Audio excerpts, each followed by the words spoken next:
Welcome, dear listener, to the Guitar Nerds podcast, season 5, episode 1, the 11th year of the Guitar Nerds podcast. I am your host, Joe Branton, joined this week by Matt Knight. Hello, Mr. Joe. Hello, Mr. Matt. Hello, dear listener. 11 Welcome years. back. 11 years. I don't think I've done many things for 11 years, Joe. But you've done me. I mean, the podcast. I've done you in the podcast. 11 years. Wow. 20. Let's say that first gear of the year, all the way back then. Yeah, exactly. I don't know if we did one in the first year. Maybe we did, but 2013 was definitely when we started. Yeah. Eating crisps in the back of a shop and people complaining about us eating food on Yes, the podcast. That's right. We used to get crisps and gins in a tin from a little shop down the road from GAC. Those were the days. Look at us now.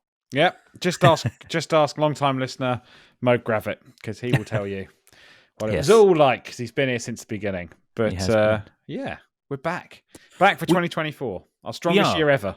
It's going to be the strongest year. It was the strongest Gear of the Year ever. I really enjoyed Gear of the Year. I thought we had some strong contenders. In fact, dear listener, we're going to be talking a little bit about that on this week's episode. We're going to be taking a look back at Gear of the Year and our Gear of the Year choices that we made alongside Blake Wyland from the Tone Mob and Philip Carter from the 40 Watt podcast. We're also going to be having a chat about the gear that we've bought. So new gear that we've bought since the end of season 4. Well, mainly me, Matt. You've been living out of boxes as you're moving. Obviously, dear listener, I should also mention that for the first time ever, Guitar Nerds is now available in video format on YouTube. God knows why you would want to watch this. Just me and Matt talking for the next hour. But it's the thing to do, dear listener. All podcasts have to have video now, so Matt and I I've reluctantly joined that. And I look terrible for the first one. I've sort of got a mixture in my house, listeners who can't see, but it's freezing in the UK at the moment. I don't know about you, Joe, but it's about -2 where I am. So I've cranked the heating up, and now I'm a mixture of both hot and cold, so I'm all flushed. But I am wearing the Guitar Nerds pink in spirit of the first ever episode. So you are, and you have just moved house, hence the very plain backdrop that you're. Yes, well, we'll talk about that a bit more in upcoming, I think, Joe, because we're going to talk a bit about 2024 and what we're going to buy. Studio. Exactly. Well, let's get into the podcast. This week's podcast, dear listener, is sponsored by Stringjoy Strings and Isotope and Native Instruments. It's also worth always giving a shout out to Lewitt Microphones, who provide the microphones that me and Matt are podcasting with. And if you're watching, also the mug that I'm drinking, a nice alcohol-free Erdinger from. It's very good, the Erdinger. Nice. Are you doing dry January at all, Matt, or are you no, you're probably half cut at the moment? I just, don't need to drink as much as you, Joe, so I don't need to take as many as extreme actions. I have got some beers left over from Christmas, though. Me and my brother-in-law did a bit of a beer swap. So I'm a big fan of sour, so he bought me lots of crazy sours. I had Toxic Waste flavoured sour. That sounds awful. It was great. Blueberry sour, which was like completely blue, also very good. But the strangest beer, which I haven't got around to drinking yet, is a Thai green curry IPA. That sounds absolutely awful. What is wrong with a nice British ale, Matt, or a Belgian beer? Bit of Timmy T, bit of Landlord. Where's my Boddingtons? Boddingtons doesn't exist anymore, but doesn't it? Oh, that's a shame. No. Well, all the classics have gone. For your American listeners, you can have a nice Sam Adams. Yeah, no, I'm not doing dry January, Joe. Okay, but I'm not drinking right now. Unlike you. Fair enough. It's alcohol-free. It's a booze-free Erdinger. Yeah, so that's fine. Booze-free. So, dear listener, we are going to crack into it. We're going to talk about looking back at Gear of the Year. We're going to be talking about the gear that we're going to be buying. This episode, of course, is called Great Gear to Start the Year. So we're going to be talking about that. Our question of the week this week, that we'll get to either later on this podcast or maybe on the Patreon episode. You can find that, dear listener, at patreon.com/Guitar Nerds. The question comes from John By over on the Guitar Nerds Facebook group. He put in a question about gear predictions for 2024, and it's had a bunch of comments. So I kind of wanted to take a look at what you all think is going to be, the gear of 2024. Always difficult for me and Matt to do gear predictions because we can't break any embargoes and we know a lot of the stuff that's coming, but we're going to sort of loosely talk around it. I tell you what would be interesting. Did we should have, maybe for next week, Joe, we should have looked back at our 2023 predictions for 2023. Because I think we did a similar thing last year. I think we do it every year. I think we probably do it every year, but it'd be interesting to see how far off the mark. Because we didn't get everything. We don't know everything. I wish I did. No. But we can talk about what last year was. We certainly will get into that. And there's a bunch of news, dear listener. Obviously, there have been loads of stuff. Kemper finally joined the sort of the small profiler thing with their profiler player. There's the new absolutely massive, ridiculously powerful FR speaker from Laney, of all companies. The Gibson Mod Collection. I bought some stuff. I bought a Thorpe Effects Camouflage, which I love. So I really want to talk about that. And we'll probably listen to some sound samples from the Ashdown Saint Soap bass, which is a bass I had a lot to do with the production of, which is finally out and about. And just another look at the Boss BP1, because I've been getting really into it. I've been getting really into recording simply, like not using a lot of plugins, because I'm very plug-in crazy when I record stuff. I was like, what if I just have great DI sound and then use like a little bit of reverb and things like that, and using the Boss BP1 as kind of an amp sim almost. I just got some great results. But we'll get to all of that stuff later. My cat's just woken up. She's going crazy out here. So that'll be a great addition. Ava, come in here. Come and hang in here. It's okay. You can just hang out here. She'll work it out. Let's talk about some guitar stuff. So let's take a look back at Gear of the Year. The winners, Matt, of Gear of the Year we had the Boss IR2, of course. That was a big one.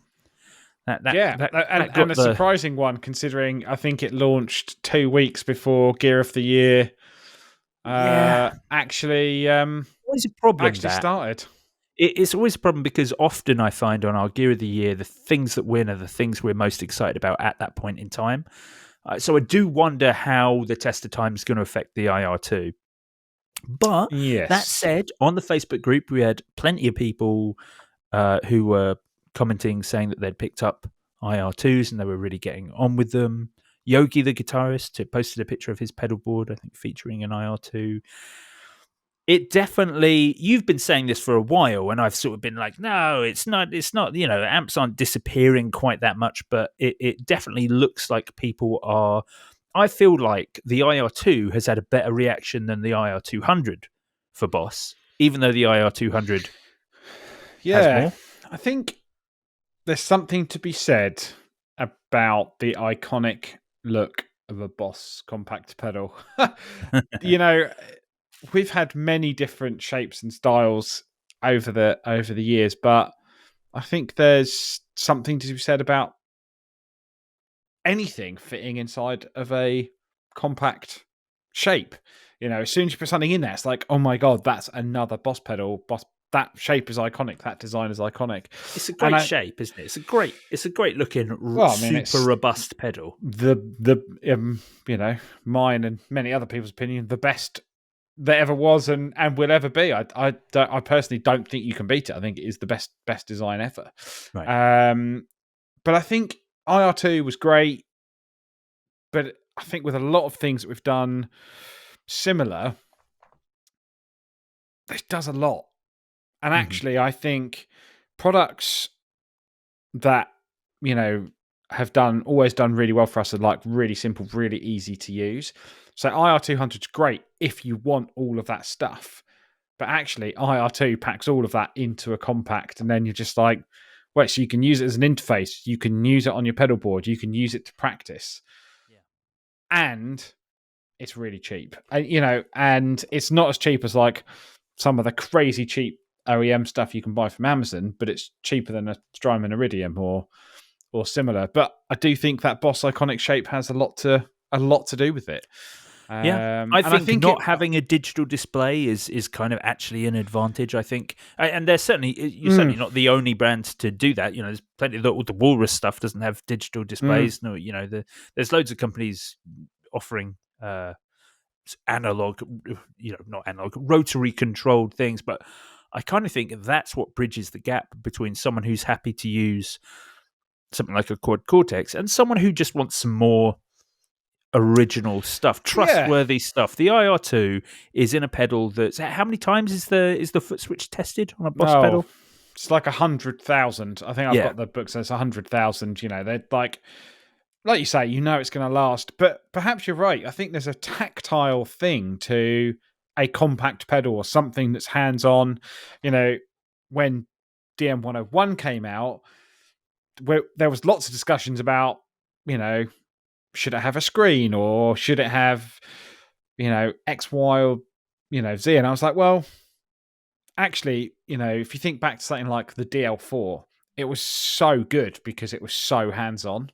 Yeah. And we were like, that's what we want. And I think you're right. I think a screen can put people off. A screen puts it in a box, in a space with modelers and people who are comfortable with using that. And actually, a lot of guitar players want something more simple, more tactile, more hands-on. So again, I think it's putting all of that in a compact. Suddenly it's like, this is a cool product that I can buy.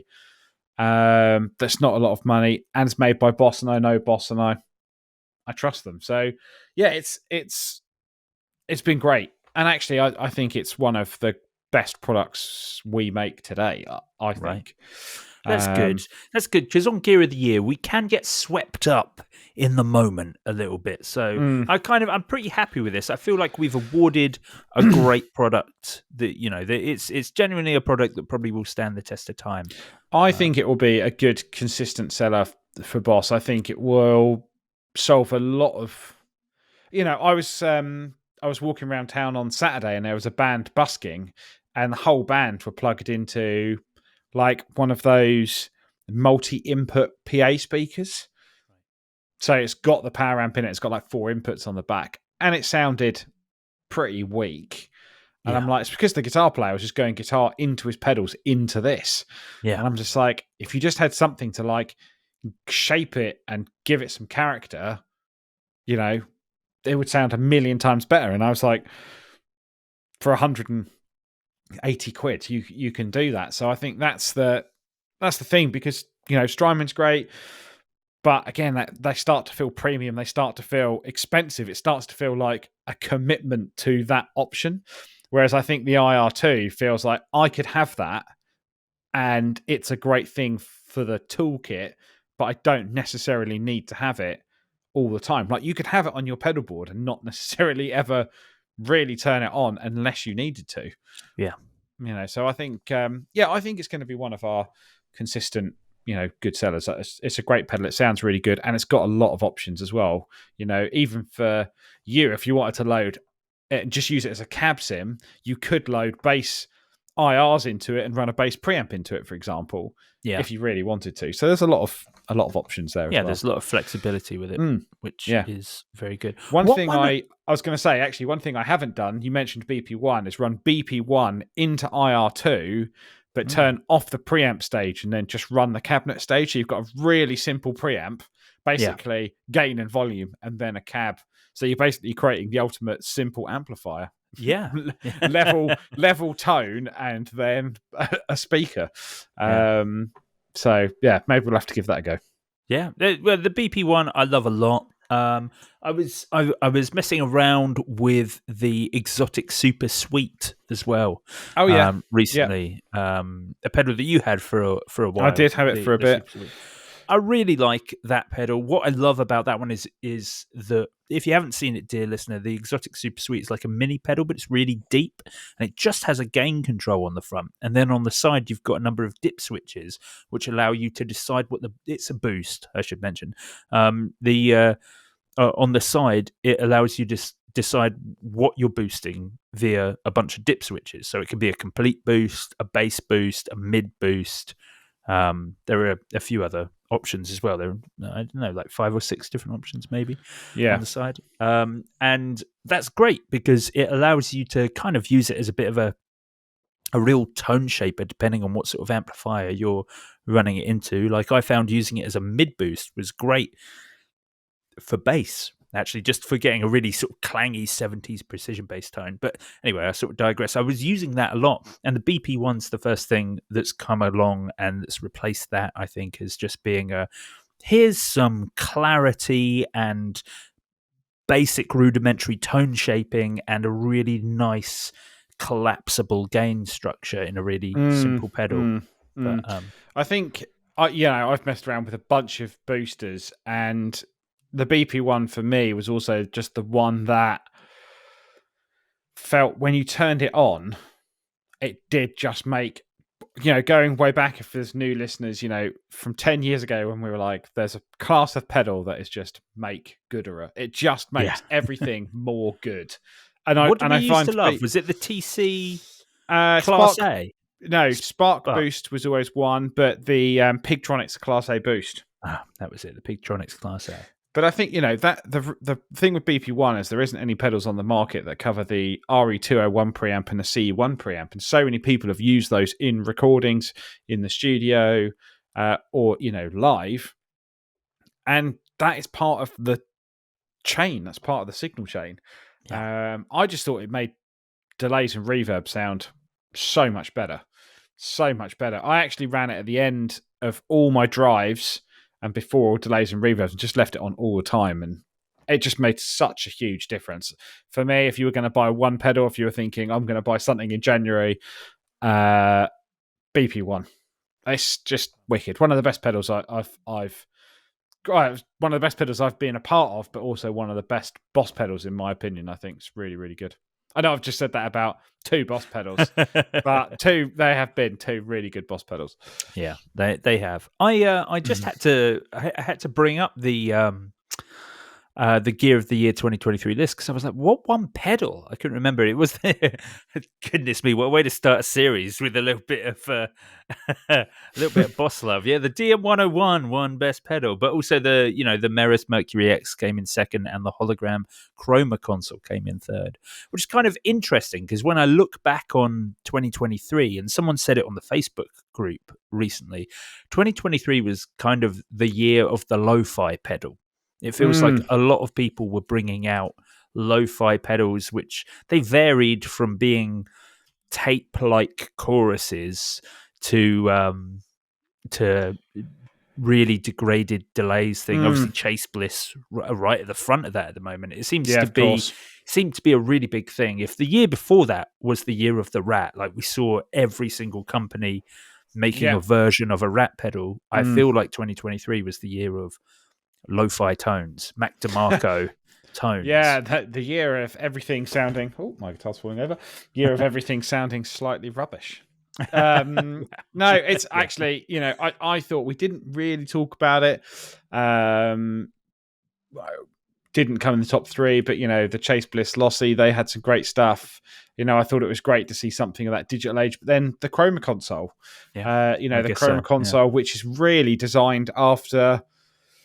those sort of vintage recording consoles, and you've got all those effects in there as well. I've not seen as many people shout about this as the Hologram Electronics Microcosm. Right.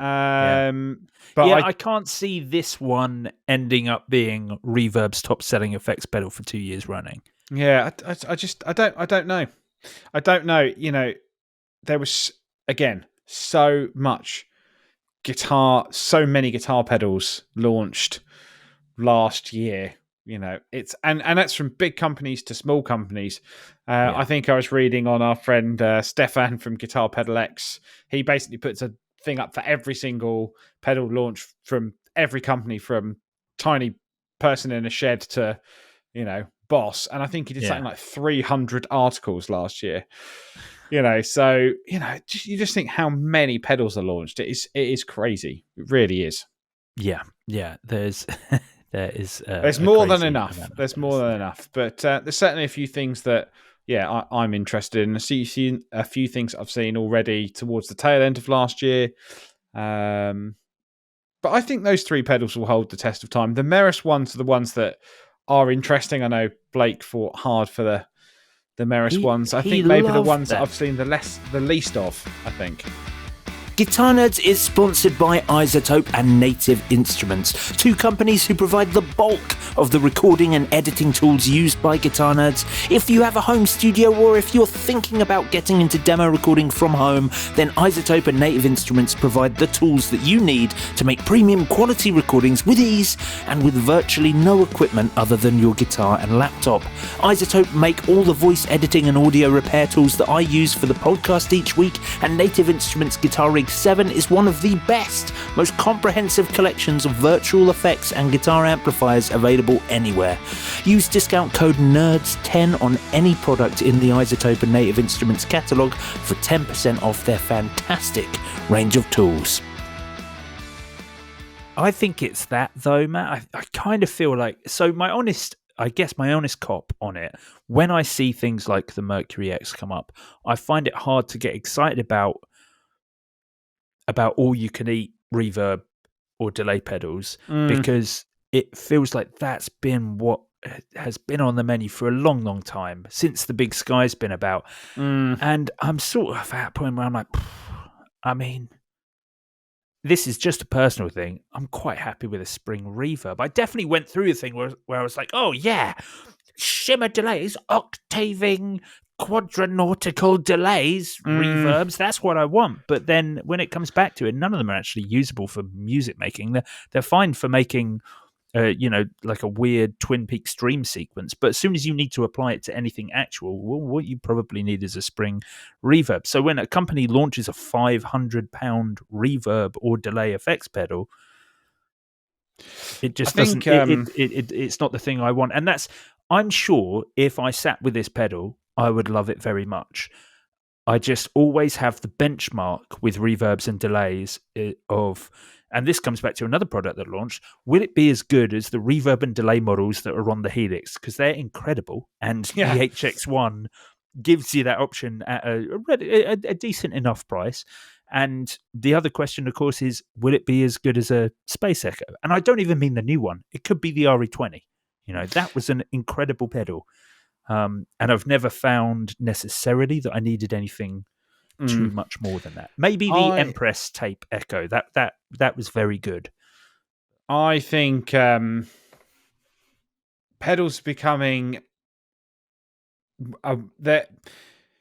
I guess they've always had appeal to studio engineers and producers and stuff like that. But I feel now as well, like Chase Bliss is specifically marketing the pedal, and they're doing a lot of videos where it's not even on a pedal board. It is people like doing vocals with it or recording a track with it. And I think that's the thing, isn't it? You've got to take those things outside the box and potentially use them in a different way. And there's just so much variety to do that now. And you still get that, I think. Why they tend to be more popular than plugins to do the same thing is because they're so much more hands-on. And again, that's absolutely. If you're like rerouting audio or whatever, you want that kind of hands-on feeling, don't you, to do that. So I think that again, a lot of interesting products in that sort of range of things last year. But ultimately, everyone can use an IR2, but not everyone can use a lossy. I guess is the main thing. Yeah, I guess that's true. And then I guess over in guitars, we saw the one that fell a little flat, I guess, is the Silver Sky that we awarded third place. Because it was the Dead Spec Silver Sky, which of course was a bunch of money and incredibly limited edition. I thought it was the best version of that guitar, and so I don't mind it being in third place. Certainly, it's not something that everyone's out racing. Well, no one has the option to go out and get one. But in second and third place were the PRS DGT, the SE DGT, and the Harmony Jupiter Thin Line in first place. I've seen people posting about picking up Jupiter Thin Lines on on the Guitar Nerds Facebook group. It is a great guitar. Like, the thing about Harmony that we always come back to, you've got Juno sat next to you right there, is there is no other US company building guitars of that quality with that sort of feature spec at that sort of price. Whilst, as we noted on the podcast, whilst companies like Fender and PRS and Gibson, their prices go up and up and up to the point where, you know, we're looking at £1,500 Epiphones and Mexican Fenders that start at like £750 now. Yeah. For a couple of £100 more, Harmony will do you a US made guitar with a mono case, with a nitro finish, with gorgeous pickups, and you know, it's they're just offering such incredible quality. It's difficult, isn't it? Because I keep looking at the Silver Sky and I'm like, maybe I should, you know, own one of those. And I think it's great, and I do love the dead spec. And then I'm sort of going, was it the best thing? You know, was it really? But again, I think we always struggle as guitar nerds, despite being guitar nerds, more with guitars because me and you specifically, have very specific tastes. But I would agree with you in the sense that with Harmony, you know, if you're ticking all the boxes, for me, they just work. Yeah, because, you know, for all the reasons you listed, made in America, great price, great spec, interesting, cool sound. I mean, my one is just so loud acoustically. I've just been playing it acoustically mainly. Right. And it's just so good. It just rings out, sustained for days. It's just brilliant. And I would say that in the grand scheme of things, they are affordable. Obviously, £1,500 to some or £1,000 to some is obviously not affordable. But, you know, compared to what else is out there, for the money, I think they're great. Bang For the money, what you're getting is better than almost any other company at that price point. You know, it's they're really pushing the boundaries of what you can get. Yeah. And of course, PRS there, you know, with 2 guitars in the top 3 this year. What is happening? Who'd have thought I'd have let it happen? But certainly not a few years ago. But yeah, it's interesting because I don't know whether those dead spec guitars have actually sold out. But I just Googled it a few places on pre-order, and then Guitar have come up with, they're actually doing a sale price on the Silver Sky in Roxy Pink. Should be 2,599, is 1,799. Wow. Joe, shall I sell some stuff and make that happen? That's an aggressive. There are actually, we're going to talk, maybe we'll talk about some deals that are going on. Dear listener, I'm so sorry for anyone who's not UK based, because of course, whenever I talk about deals, I tend to talk about the deals that are fed to me on social media, which means they'll be in the UK. But that is very good. January has been very good. I've seen, you know, normally I think the deals are pretty piecemeal in the guitar world, because I kind of feel like the price is really the price on new stuff a lot of the time. Yeah. So you don't often see really, really great deals. This year, I've been flabbergasted by them. The thing I actually have it in my cart at GAC at the moment, and have had for a little while. The Squier limited edition classic vibe 60s Telecaster thin line, gold anodized plate, sonic blue, £259. This is classic vibe spec. So you're getting a lacquered maple neck and board, obviously the slimmer 60s profile, which is annoying. Gorgeous anodized, that angled plate that you get on a thin line. It's a Telecaster. You can, you know, get some great custom pickups and put them in there, and then this is the best guitar in the world. It looks amazing. £259 down from 430. That is an incredible deal. Yeah, that is. I think I was the one that emailed you about it. Yeah, you did. I was like, that seems like insanely cheap. I think it's like £100 off, or something like that. More than that. It's nearly £200 off. Yeah. It's very good. They also do it in desert sand, which is way more my vibe, but it's slightly more money in desert sand. But I'm almost there. I keep thinking about it, but I don't know. I'm, you know, this year for me, Matt, is all about slimming down. I'm getting rid of almost all my jazz basses, most of my weird basses, a bunch of my guitars. I'm feeling very Fendery at the moment. I've got my um, I've got my American. Oh, this is still plugged in. I've got my American vintage 52 reissue Telecaster that sits right next to me at my desk. It's got a set of green pickups. The custom brand green pickups made me a set of 51 style. They're even relict, even lightly relict pickups in there, and it just made it the best guitar in the world. I've got it set up with the original 51 switching, so you get bridge pickup, neck pickup with the tone rolled off, neck pickup with the tone rolled on.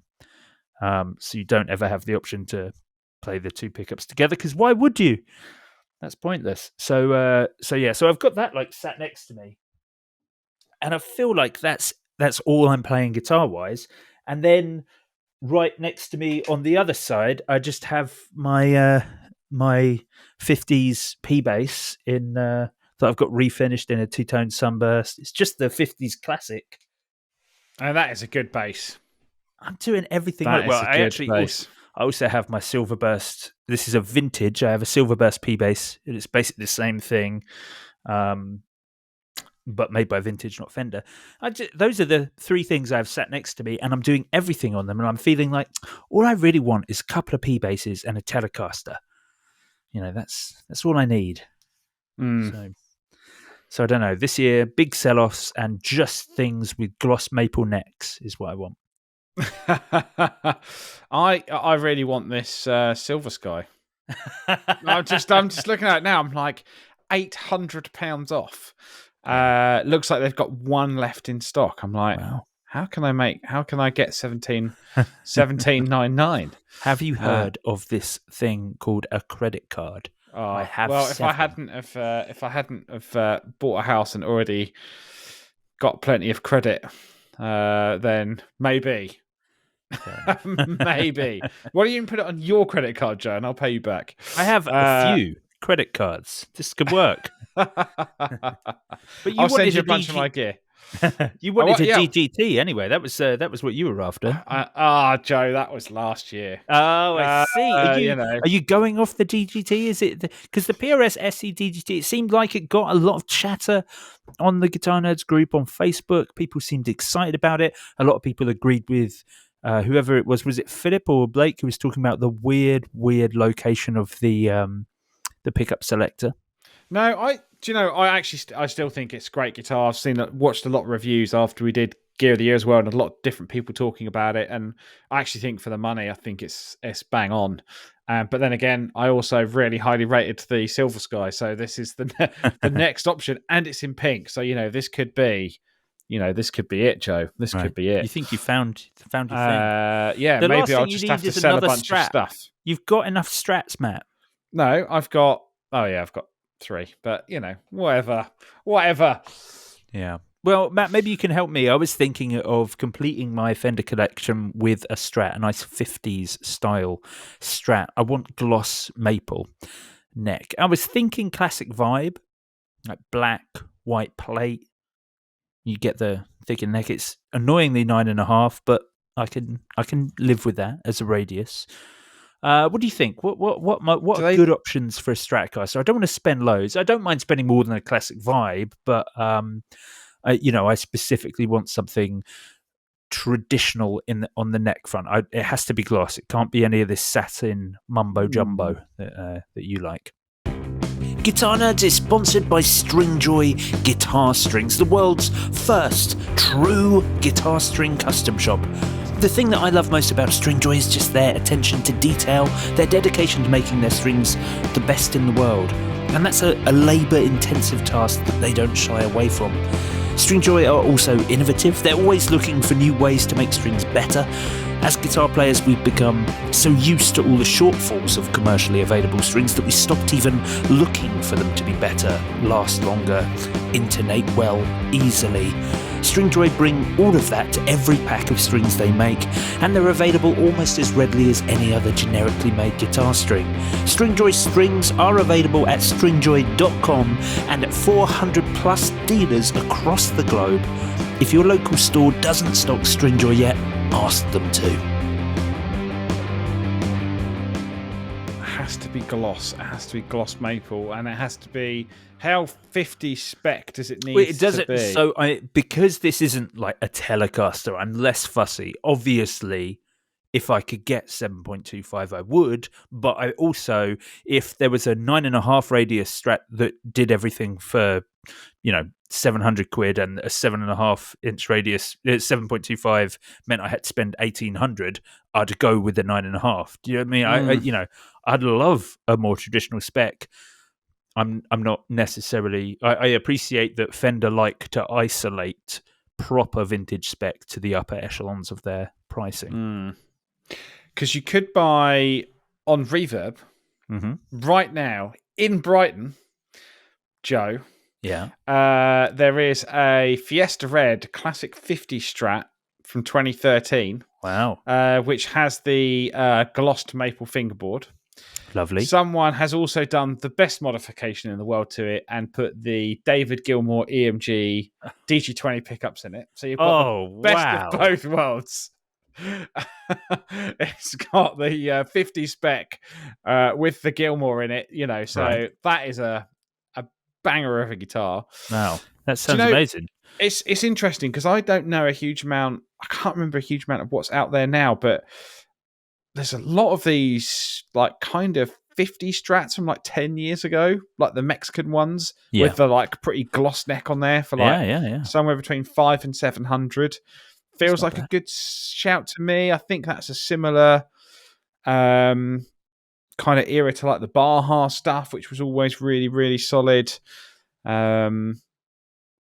I think that could be quite a good shout because they definitely had the pretty heavily glossed maple neck. I mean, looking at one here, but then again, Vintera. Vintera's good. Modern spec. I could give J Cross a shout. Yeah. So Vintera, me a little deal. 50s Vintera. Strat, so they do it in a variety of colours. That could be a good shout if you want a modern one. So they do a Vintera 2 now, isn't it? I think that was like September last year. What are they?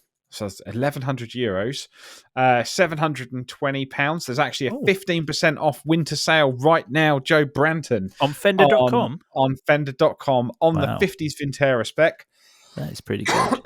Excuse me. And you've got the Soft V 7.25 radius fingerboard with the glossed maple. Whoa!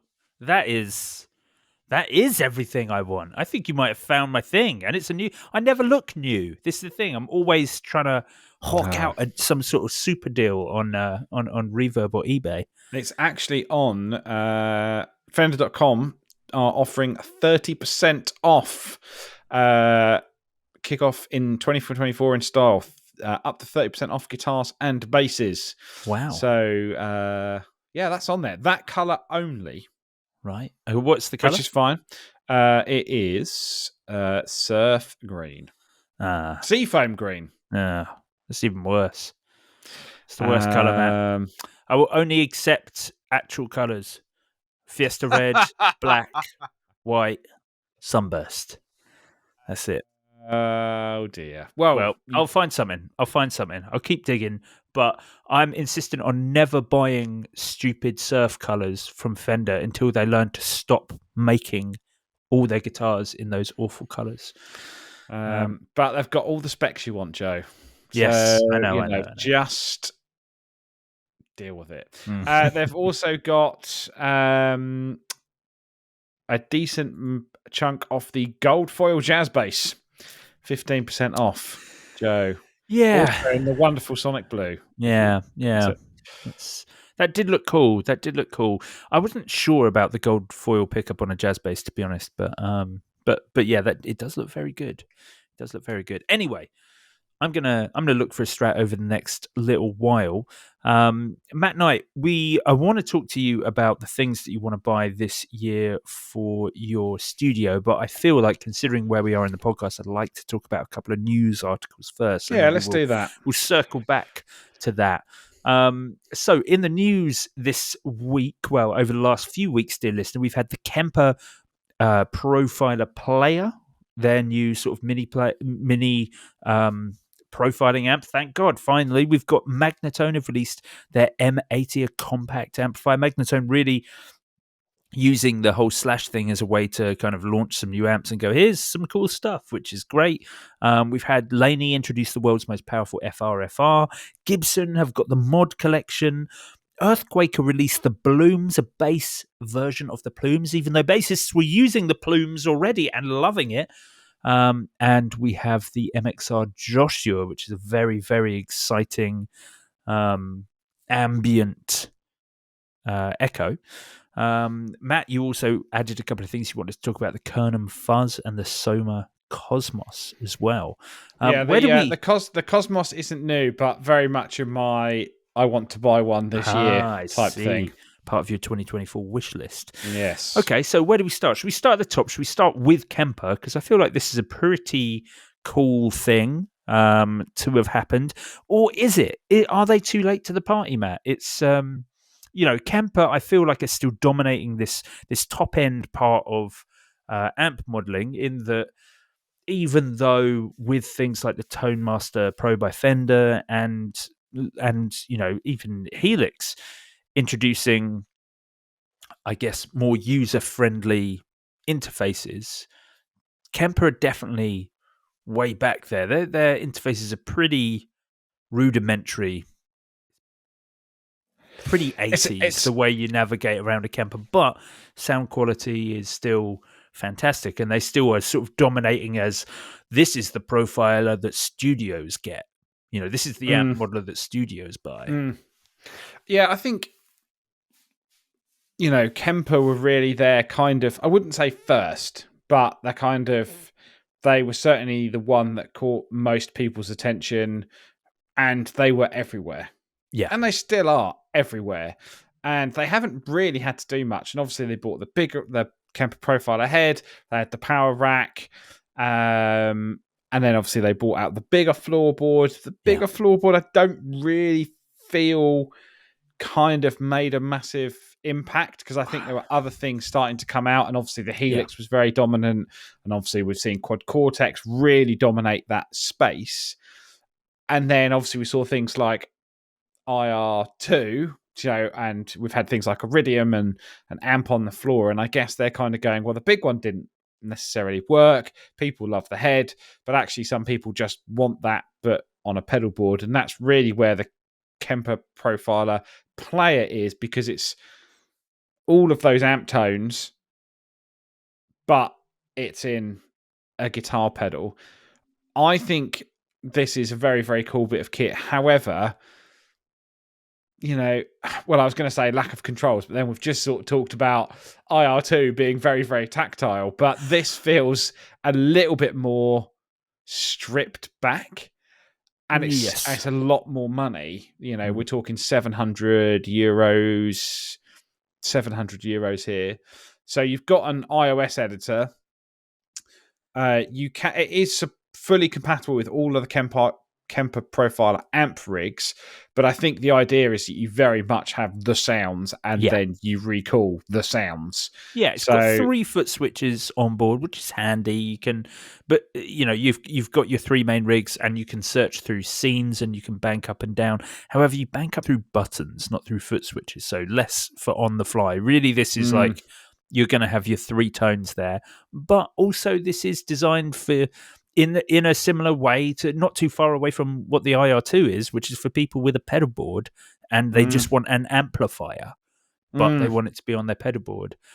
I worry about anything that has this is an iOS editor. I don't mean to keep comparing it to the IR2. In fact, I don't even have to. I can compare it to the HX Stomp. Let's compare it to that. I can do everything on the HX Stomp.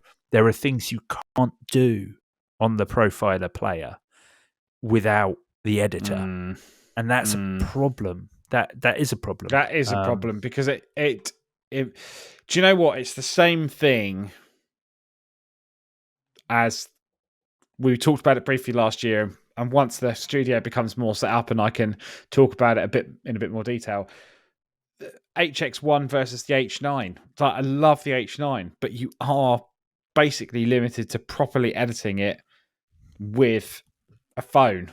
And I think that's the reason I've never deep dived into it as much, because I can't find a preset and twiddle some controls, and it's all very cryptic. And I think that's always a challenge. To be like, oh, you've got to use this to get this out of it, you know? Yeah. It's really cool for people who are very familiar with Kemper and want something that's a bit more on the fly. I think it's definitely great. And I love Kemper. I think they make great sounding gear. I really like the look of the proper big profile ahead. I like that they haven't gone super modern tech. They've tried to keep something old school. You know, it's got that whole sort of vintage radio vibe to it. So I don't want to be negative about this product. I guess I just wish there was maybe a little bit more control on board. I mean, When other brands have managed to release their compact versions of this sort of product and give you more control than this still feels relatively large with relatively limited control. Yeah, I think this one's a tricky one for me. I think it's a great product. I think it's great that they've bought Kemper smaller. Would I use it? Probably not. I even think the I/O is a little bit limited, because, you know, if you think about things like IR2's got an effects loop on it, so you can run other pedals with it. Whereas this is, you kind of think, well, everything's got to be profiled. Yep. Also, it seems to run off an absolutely bonkers power supply. Oh, really? I've seen that. Yeah, it says here 9 to 12 volts, 24 watts center pin negative. So I don't think you can run it off like a normal PSA.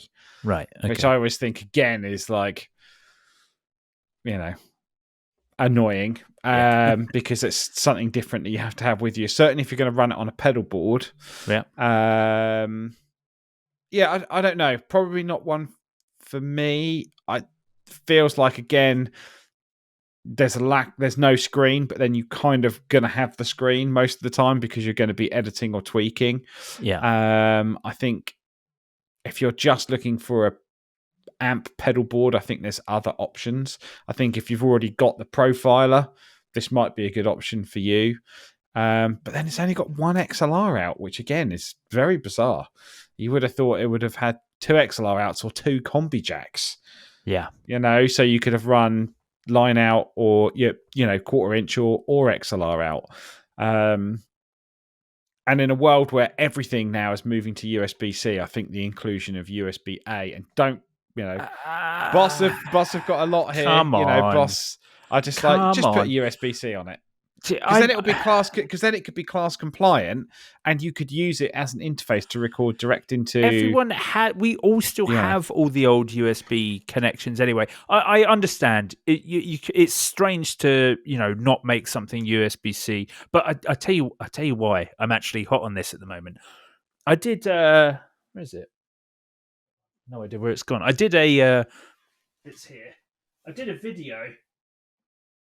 I did a little video on Instagram, dear listener, on the new Snark Titanium, their rechargeable clip-on tuner. Just to say, hey, this is cool. It's, you know, it's a clip-on tuner that you can recharge, because I used to love those TC, the what do they call their clip-ons? Polytune. Yeah.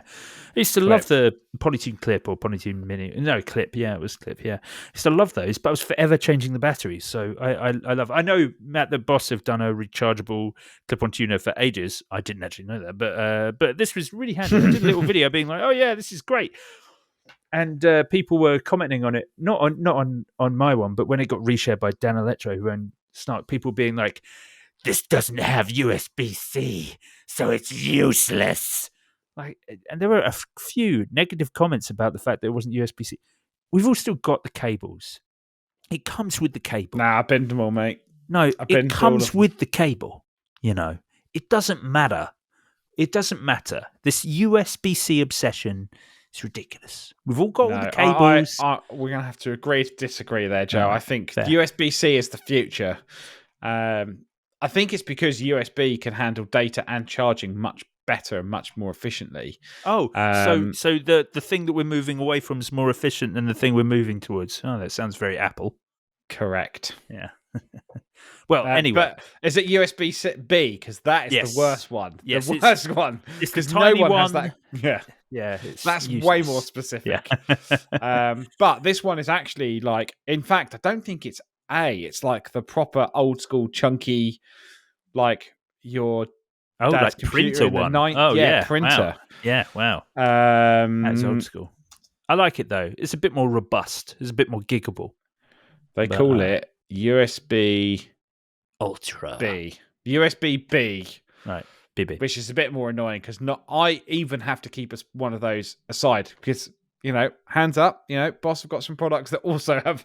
But I think that everything modern now, I think USB C makes more sense because certainly for this product, the reason I mentioned for this product, Joe, is because at that point you could probably make it a class compliant like audio driver, so you could then use it to record directly. Which I don't think this is possible to use it as it Oh, says really? MIDI capabilities for door, USB audio capabilities play along indoor. But again, I think there's something to be said about being able to do notes into your phone or iPad. Certainly, where you've got iPad Pro now that allows you to run Logic. I don't know. Maybe that's very specific, but that's just me. No, not at all. I think you're actually very right. It's completely right. But yeah, it'll be interesting to see. I'd love to see this in situ. I'd like to be able to see people actually using this. I mean, Well, they're saying that's data backup via USB-C stick or a USB stick that you would keep in your pocket. I'm like, no one's going to do that. No one's going to do that. No, we don't need. Look, you don't need a hard drive version. It needs to be in the cloud these days. Anyway, in the cloud, baby. Speaking of technology, let's. Who'd have thought when we started this podcast in 2013 that we'd be spending 10 minutes talking about USB-Cs on a guitar podcast? But that's where we are. This is where we are. That's the guitar world now. This is where we are. And speaking of the guitar world now, Laney, Laney have introduced the world's most powerful FR guitar cabinet, a 412 monster packing 2600 watts that they've designed with Devin Townsend, of course. Who'd have thought a 412 would be being released in 2024? Actually, Ashdown are about to release a bunch of 412s, so yeah. But this is a very interesting turn of events. Right. Because, the world is moving. I think there's still a lot of valve amps out there. People love amps, we even talked about, on Gear of the Year, the crazy expensive 2-rock and all of this stuff, right? But loads of guitarists have never plugged into an amp. Loads of guitarists are using plugins. Loads of people are buying Helix still, Quad Cortex, Tone Master Pro. But you go to a gig and you're like, I'm going to run it straight into the PA, into my in-ears. And loads of people are doing that. And the guitar player is happy. But there are also loads of people that go, I just want something on stage. I was talking to someone today and they were like, the only reason they run cabs on stage is so the people in the front row don't get blasted just by the drummer. Yeah. There's something to be said for how a band sets up. You can't have everything running through the PA. So I think this is the thing. I think a lot of people are going, I was talking to a friend of mine, Andy, who plays in Palm Reader, and he uses Quad Cortex, and he runs into an orange pedal baby into an amp because he's just like, I just want to flap some trousers on stage, and this is a great solution for people that are going into that digital world. But it's brilliant because the digital world has gone, let's make things more powerful and smaller and more powerful and smaller and more compact and more compact. And then it's like, yeah, but now I want to hear myself on stage. So now they've gone for the biggest possible thing Well, yeah, this that you this can is get. definitely the extreme, but this is what I want. I thought Fender did a good job with the FRFRs that they brought out that look like Fender amps. Before this, we only had like the Headrush one and like a random one by someone like Laney, and they were like Mm, wedges, and that's mm. not what we want. You We want something that want looks the like an amp. cabs. We want the things that look like amps because they look great and we can put them behind us and we can hear them and then the stage looks cool and we can still hear the stuff. The thing is, I think it's more than just wanting to people in the front row to hear you or wanting to flap some trousers. More than that, it's the fact that I can't afford a Dumble amp, but you know what? Tonex do some. The IK Multimedia Tonex is 450 quid, and it does some cracking Dumble models. I Mm, am mm. perfect. I'm not saying that it's the same as a Dumble, dear listener. I'm just saying I'm perfectly happy with that. It is brilliant. I can't get that from a Valve amp. I can't get that specific tone from it without spending a bucket load of money. It's reliable, it's tolerable, and it's super compact. Sounds great. Now I want to bring that to a stage. Well, an FRFR cab is exactly what I want. I don't want to run things through PA. That's Mm. why I've stayed away from that sort of thing. I want more products like this. I don't need 2600 watts necessarily, but there's Well, Devon Townsend. one of the interesting things here is they've like, it's as loud as a jet engine because the jet engine's 140 decibels at takeoff. I'm like, yeah, they're not the first ones to do that. Marshall Mode 4. Yeah. Well, no, not Marshall Mode 4. The Line 6 HD 147, which had a maximum dB output of 147 decibels, which is basically would make you deaf if you turned it up to full volume. But I think the interesting thing here is that they've built this IR system into the back of it. So you've got the ability to use an IR for the cabinet, but send a different one to front of house. Right. And then you've got these emulated XLR DI outputs. Uh-huh. So you can, it kind of reminds me of the Line 6 Dream Rig, when you ran into the Pod HD 500. That was ahead of its time. The Variax into the pod, into the DT25, and it would change the valves in the DT25, and it would, and it was, so every patch had the optimal amp sound, and this is kind of the same thing. It's like every patch could have an optimal IR or whatever, and I think it just gives more options for live use. I don't think it would necessarily be more options for recording because you'd then be silent. You'd probably be hearing it through monitors.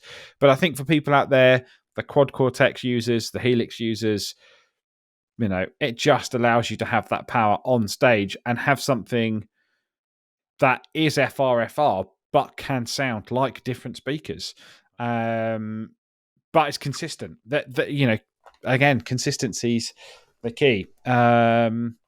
So yeah, I think it's interesting. Certainly, to come back round to that, it weighs 40, just shy of 43 kilos.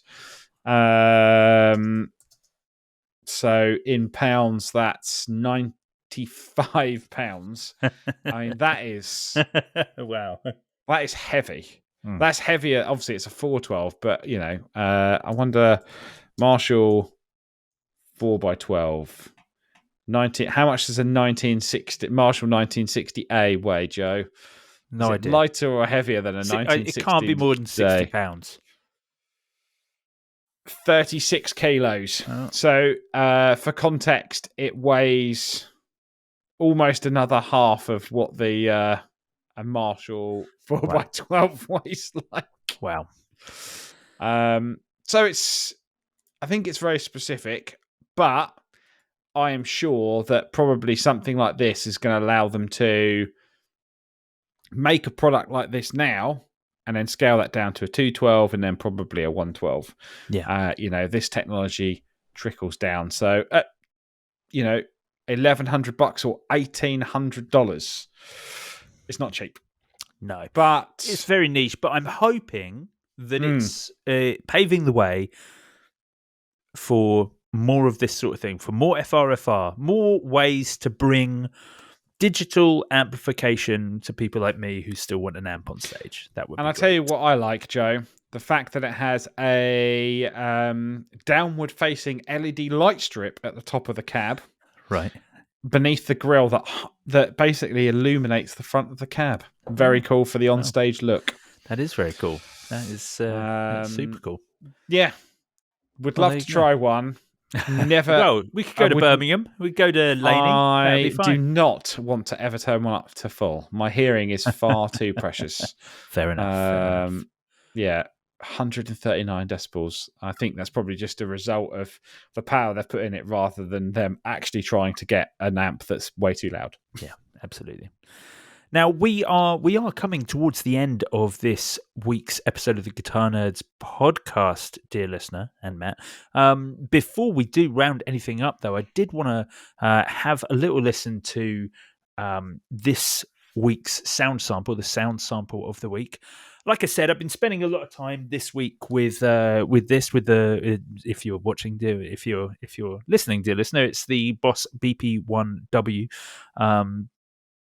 The booster preamp, and I've been using it more as kind of I've been using it with a very, very clean IR as almost the amp entire, putting a little bit of reverb afterwards and actually getting the entire sound out of it, coupling that with the American Vintage Telecaster loaded up with green pickups, 51 style bridge pickup mainly. And I was actually using it with something, the thing that I did want to mention was the new Ashdown roasted basses, which I got to be kind of a part of the design. These are the Saint Soap basses. I'm holding it up, dear listener, if you're listening. It's a dead simple offset style bass that has a soap bar pickup bang in the middle, and then it has like a roasted maple neck and board. And they're sub £300, and I think they sound great. It's got that sort of Rickenbacker meets precision bass sound from having the soap bar, and I just love that it's such a simple, aggressive, old school sounding bass. So I've used that with just the Ashdown Pro DI, which is the new kind of like Sans Amp style pedal, basically from Ashdown. Just that with a little bit of grit, and then just the Telecaster with the BP1. So it's stripped back, natural sounding gear. But I thought it sounded great. Here's a little sound sample I've made using that stuff.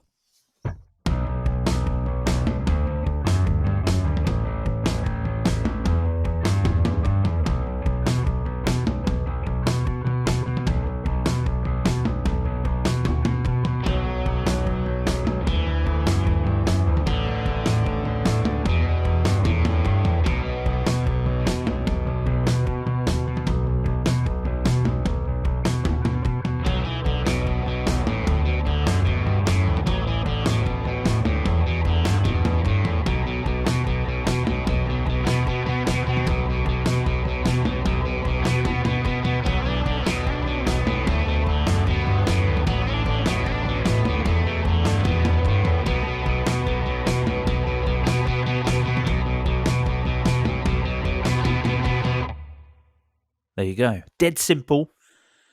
Just sounds great. I think that's going to be my thing for the year. Less plugins, more natural sounding stuff. BP1 is definitely the way to go for that, Joe. I agree. I think it's a fantastic sounding product. Now, we are right at the end of the podcast. So, dear listener, we're going to be heading over to patreon.com/guitar nerds, where you can join Matt and I for a whole extra episode each week. This week, we're probably going to be continuing some of the news items we haven't spoken about. Things like the Gibson Mod Collection, the Earthquaker Blooms, the MXR Joshua. And we're going to take a little look at the question of the week, which is John By's gear prediction post on Facebook. We'll be having a little look at those. This of the first episode in season 5. I haven't told any jokes because I felt towards the end I was scraping the barrel. Dear listener, if you're joining Guitar Nerds for the first time, in season 4, I told a dad joke every week, but they were getting bad. But, Matt, I do have one for you. Hit me, Joe. So, this fella goes to a funeral, and he goes to the steps up to the widow, and he says, "Do you mind if I say a word?" And she says, "No. Please do." And he says, after clearing his throat, "Bargain." Her eyes well up with tears. And she says, "Thanks. That means a great deal." Joe, this is why we stopped. No, it's brilliant.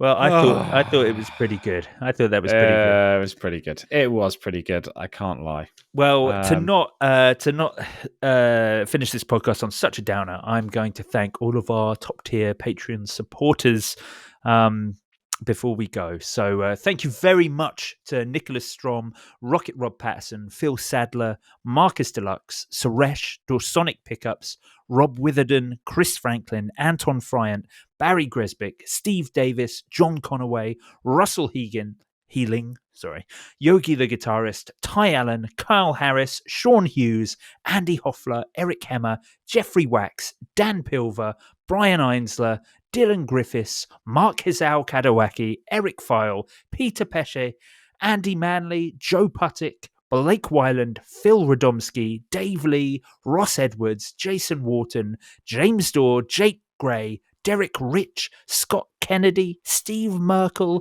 Abe Matthews, Christopher Loseth, Stephen Burke, Robin Smith, Kytopia the Band, JD Short, Andy McKenzie, Brad Page, Rob Nordvik, Scott O'Brien, and of course, Moog Gravit. There you go. I gave a lot of, for anyone watching this, if you've made it this far, there was a lot of reactions there from me in a Apple Sonoma update kind of way. Of course, yes, yeah. Whenever we make hand gestures now, unfortunately, in video format, things happen. Indeed. There you go. Exactly like that. So thank you very much for joining us, dear listener, on this, the first episode of the Guitar Nerds podcast. We'll be back next week with more of this guitar nerdery. Farewell. Goodbye.